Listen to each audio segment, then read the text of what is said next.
Now it's showtime, and we're going to ask various people to come up and make presentations, and we'll present the awards. We only ask that both the presenters and the honorees try to be relatively brief so we can get through and get out on this beautiful afternoon, but we don't want to shortchange anybody today. This is a very important day.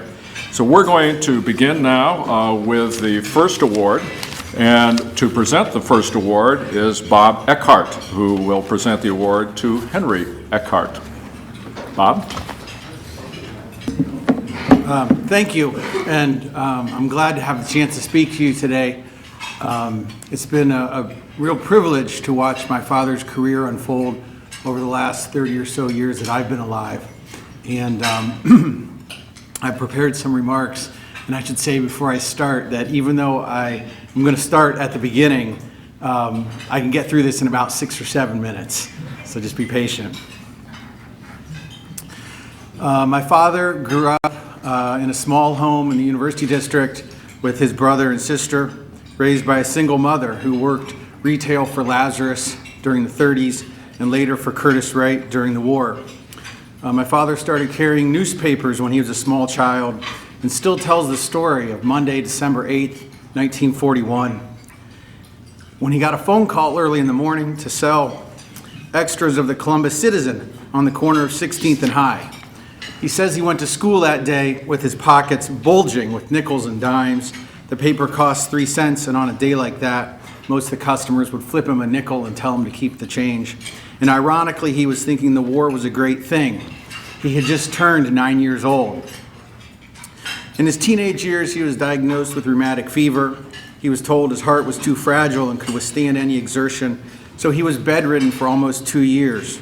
Although he wouldn't appreciate it at the time when he could hear his friends playing in the street outside his house, this heart condition would keep him from the Korean War, which some of his high school classmates, the North High Polar Bear class of 1950, were immediately drafted into, a few of them tragically never returning, their lives cut short at the age of 18 or 19. Instead of the Korean War, Dad went to Ohio State and majored in accounting. Maybe he chose accounting because he was good at math, the result of saving up for his first car with all those nickels and dimes. In college, his stories mainly revolved around chugging beer for money, hustling pool, and playing poker to pay his tuition. He graduated in 1954, did a 1-year hitch with the Army Accounting Corps, then managed to talk his way into the University of Michigan Law School. I vaguely seem to recall him saying that he was admitted conditionally, pending a successful first semester. He got help with his tuition for law school through something called a Lecky Scholarship. Not lucky, although he was quite lucky to receive it, but Lecky. Tuition was $750, and this paid for most of it. In Ann Arbor, he lived in a legal fraternity house where he worked as a waiter to cover his meals. Again, there was more hustling of pool and playing poker, I assume also more chugging of beer. And after his successful first semester, I've heard that much to the chagrin of some of his professors, he passed when called on, refusing to recite throughout the remainder of his law school career. Nevertheless, he graduated, returned to Columbus, and sat for the bar with the others of you in the room today who are also celebrating 50 years of service. He practiced for 10 years or so, started getting heavily involved with Democrat politics, and was a delegate to the 1968 convention in Chicago. The pinnacle of this part of his career was serving briefly in the Gilligan administration as chair of the Public Utilities Commission of Ohio before, he says, being run out by lobbyists for the utility companies for failing to be friendly enough to their interests. At this point, in the early 1970s, with a wife and 2 children, he decided it was time to get out of politics, and he started practicing a small firm, 2 or 3 lawyers, before eventually going out on his own, a solo practitioner 30 plus years ago, taking all sorts of cases but specializing in representing consumers and municipalities against utility companies. In my lifetime, I can remember many things from his cases firsthand. At a party celebrating one of his rare victories over an electric company, the clients who hired him to keep a high-tension power line out of their picturesque Athens County Valley told my father to instruct my sister and I to not eat the brownies off the red serving dish, but instead to eat the other ones off the square dish next to it. I also remember those people were going to pay his fee with some hand-thrown ceramic dishes, which I don't remember ever arriving.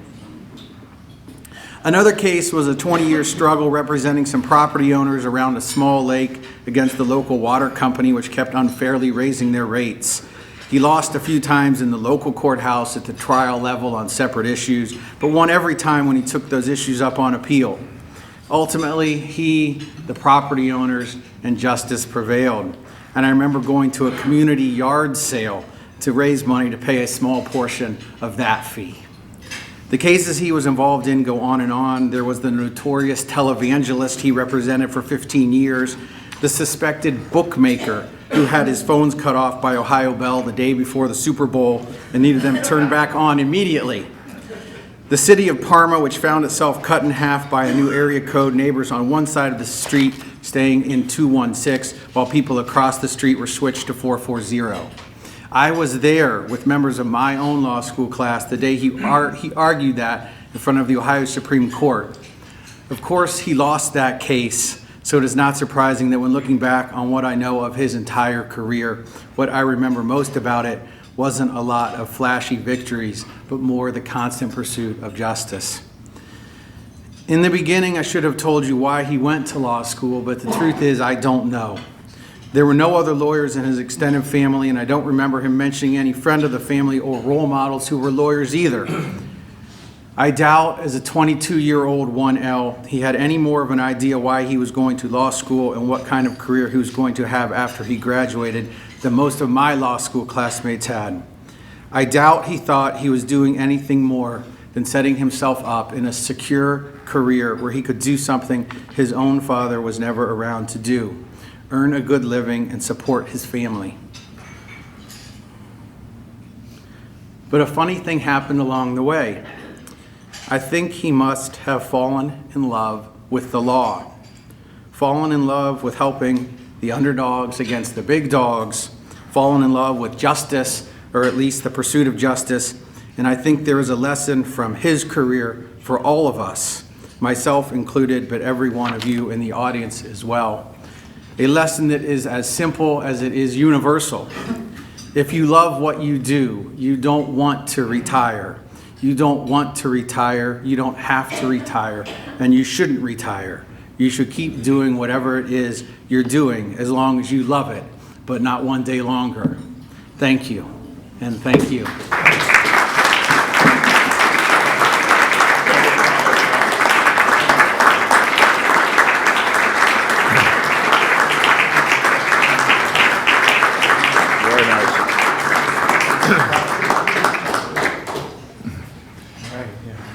Congratulations. Thank you. I think usually they want to take pictures over here. Good job. You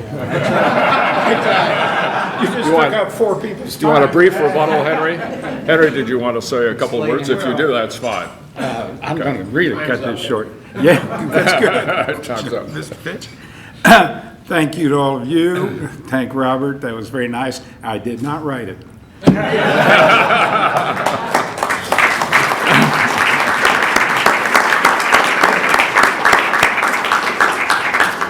Pretty eloquent.